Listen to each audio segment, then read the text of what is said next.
My name is Hayashi, I work as a mechanic. This story took place 20 years ago when I was still in my 20s. My career as a mechanic had just started.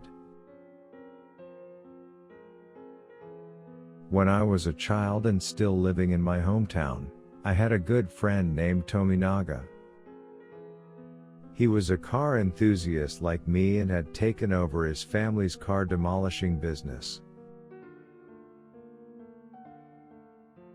While I was working as a mechanic in my hometown, I would go over to Tominaga's shop every day and spend time with him and his cars. Sometimes we would stay there till late in the night talking and dismantling his cars.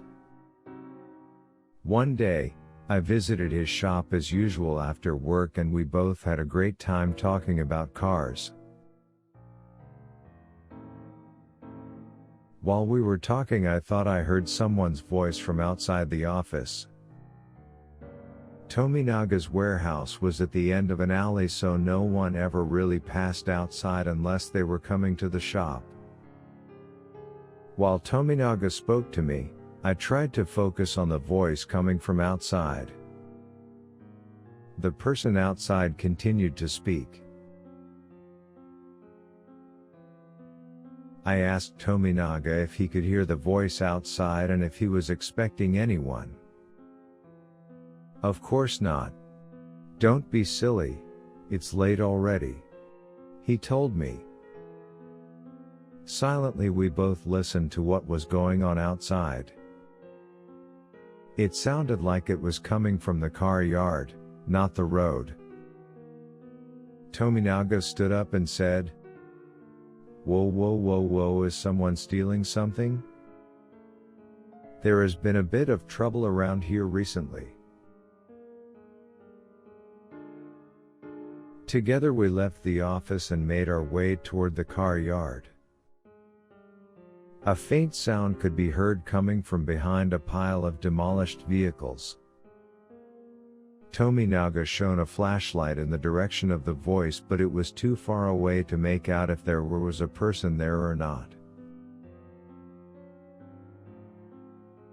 We looked at each other and nodded, picked up iron pipes for protection, and made our way deeper into the yard to find the source of the voice. As we got nearer, the low voice of a man grew louder and more clear.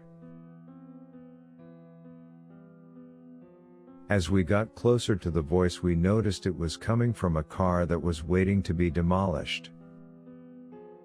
The front end of which was badly damaged. The front end of the silver sedan was crushed, the glass was broken and the front tires were destroyed. It must have been in a serious accident. I was frightened for a moment, but when I figured out the noise was coming from the car's radio, I was overcome with relief. I put my hand on Tominaga's shoulder and asked if it was the radio making the noise.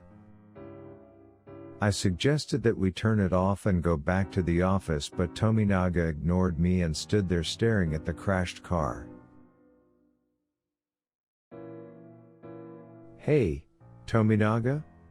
I called out to him. I called out to him one more time, and with a very pale face he turned his back to the car to look at me and whispered in a very hushed voice, "Oh no. Let's go back now."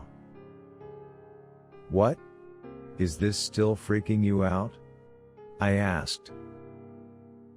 He whispered to me again, even quieter than before, "The radio, it shouldn't be playing." I looked at his face and tried to figure out what he meant. He said that the car no longer had a battery in it. He himself had taken it out last week, so there should be no power going to the radio. After telling me this, his body went stiff and he fell silent. In the still air, we could still hear the man's voice playing over the radio. We could just about make out what it was saying now. It was a news reading about the accident that the car had been in. A very short clip of the news story being played over and over again. Tominaga and I looked at each other, dropped the iron pipes we were holding, and ran back to the office. We arrived in the office and sat down with our heads in our hands. What on earth had we just experienced? By the time we got back, the radio had stopped playing. The warehouse where the office was located was back to its normal state as if nothing had happened. Later, Tominaga examined the details of the car accident. The driver had collided head-on with another car that veered into his way. He died instantly.